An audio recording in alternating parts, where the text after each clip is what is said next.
When it comes to debates surrounding which Resident Evil game is the best, the remake of the original Resident Evil stands as a clear contender. Released on the GameCube in 2002, this game is highly regarded as one of the best survival horror experiences of all time, and for pretty good reason. It took the original's cheesiness and literally improved it in every possible aspect, turning it into a gritty reimagining that fully encompasses the vision that Capcom originally had for the game in the first place. However, that was 20 years ago.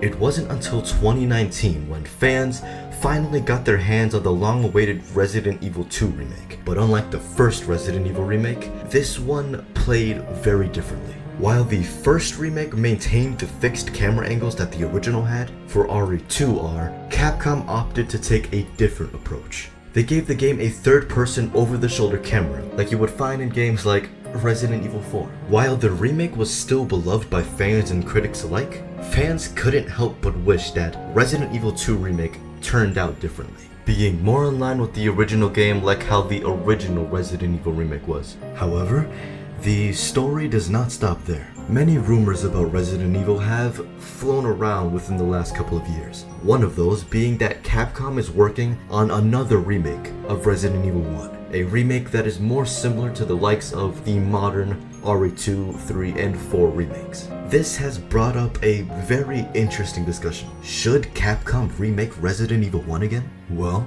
without further ado, let's go over both the good and bad points that are either for or against it. The Resident Evil 1 remake is already an amazing game, as I said before, so that has led many people to be very against the idea of this remake happening. A lot of people feel like this game is just perfect as is, so remaking it again would stain the legacy of that original game if it's not done perfectly. Basically, they would have to strike gold twice, which is very hard to do. I mean, they did it for Resident Evil 4 Remake, but that was a miracle. People are afraid that they're gonna fumble the bag. This fear obviously comes from the remake of Resident Evil 3, a remake that did not do the original justice at all. It was extremely short, extremely rushed, and a lot of the content from the original game was straight up cut out with nothing added to replace it. Even though RE3 Remake still is a great game in my opinion, it 100% did stain that game's legacy.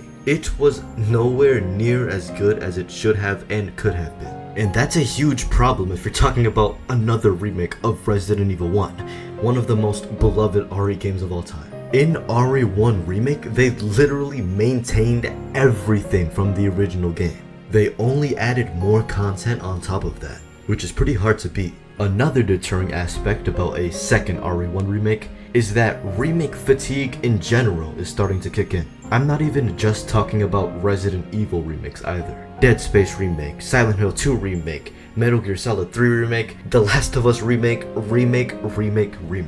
And it's very obvious why studios are deciding to do this. It's an easy way to make more money, it's a safer bet. Instead of taking that risk to craft a new experience that people may or may not like and people may or may not put money on, they could just remake a game people already like, because that is guaranteed sales. It was a novelty at first when this first wave of remakes started coming through. But after these couple of years, it's kinda become exhausting, which is an issue. Because if fatigue sets in for your audience, it doesn't matter how good the game is anymore. Even if it does end up being amazing, the fact that there's been so much of it in such a short amount of time is gonna make people not want to buy it. These concerns are 100% justified. However, another Resident Evil 1 remake actually does have its own plus sides. For one, a second RE1 remake can open up this story, this game,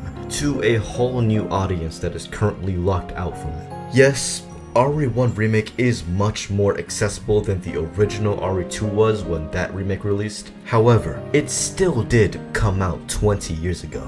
Many new players have been put off by the fixed camera angles, so this can help bring that amazing experience to them.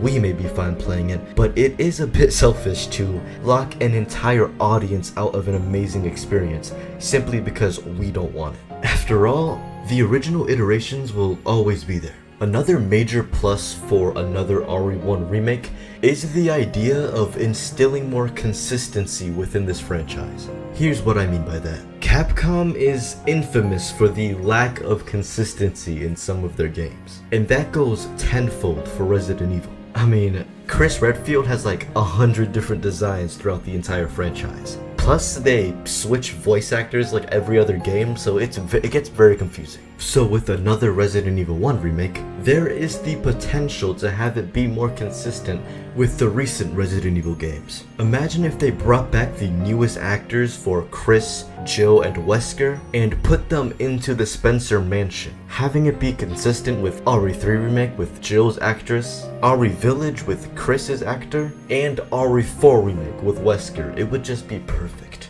Of course, it would have to be done right, but the payoff is there. Now, where do I stand in the middle of this debacle? Well, to be frank, I do want a Resident Evil 1 remake again. Now, don't get me wrong, I do not think it should be the next remake.